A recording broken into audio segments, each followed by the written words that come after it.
আমি নতুন আলু নিয়ে নিয়েছি। এরপর এগুলো ভালো করে জল দিয়ে ধুয়ে নেব। এগুলো খোসা ছাড়ানোর দরকার নেই, এগুলো নতুন আলু তো, তাই এগুলো হাত দিয়ে ভালো করে চটকে দিলে এগুলো খোসাগুলো ছেড়ে যাবে।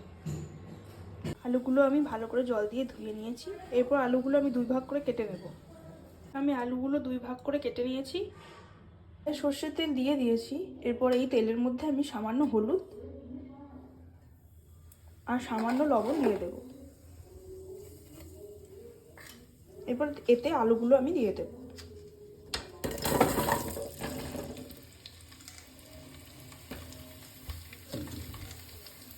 এবার আলুগুলো আমি সামান্য লাল লাল করে ভেজে নেব।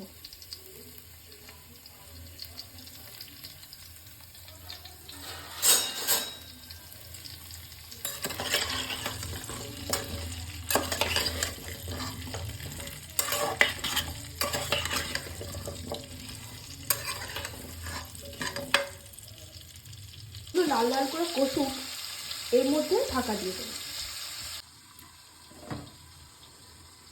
আলুটা কষা হোক, অন্যদিকে আলুর জন্য যে মশলাটা লাগবে আলুর জন্য, সেটা আমি অন্যদিকে বানিয়ে নেব।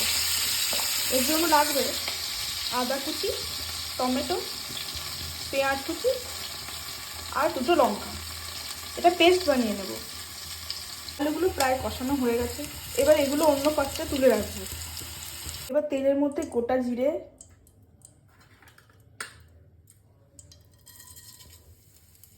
গোটা শুকনো লঙ্কা আর তেজপাতা দিয়ে দেবো।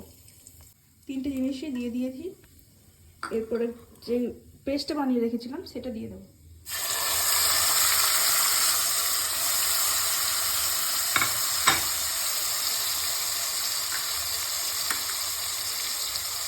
এর মধ্যে 1/2 চামচ জিরে গুঁড়ো, 1/2 চামচ হলুদ গুঁড়ো, 1/2 চামচ ধনে গুঁড়ো আর পরিমাণ মতো নুন দিয়ে মশলাটা ভালো করে কষিয়ে নেব।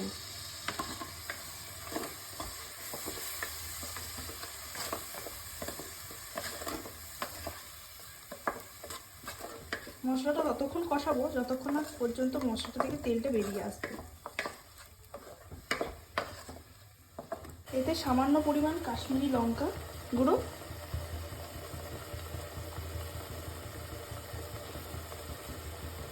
আর সামান্য আলুর দম মশলা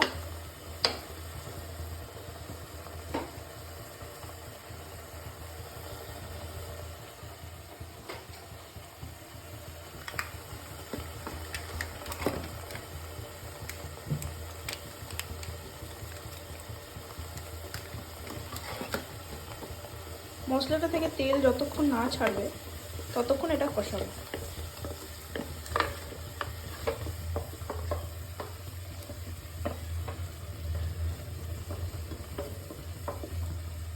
মশলাটা থেকে তেল ছাড়া শুরু হয়ে গেছে। এতে আলুগুলো দিয়ে জল দিয়ে একবার ফুটে উঠলেই আলুর দম রেডি।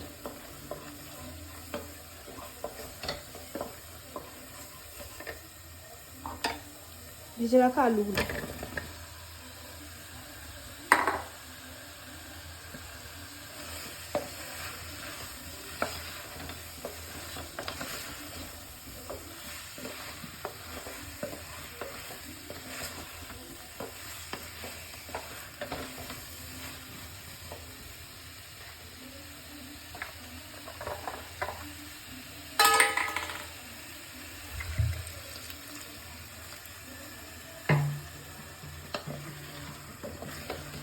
ওপর থেকে কাসুরি মেথি পাতা ছড়িয়ে দেব।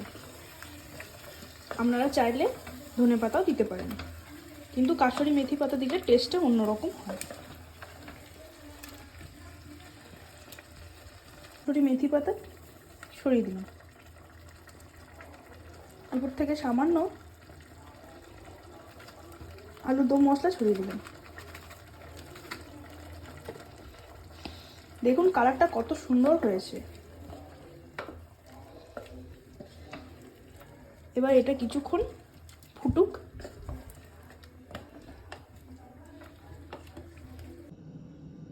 আমাদের আলুর দম একদম রেডি হয়ে গেছে।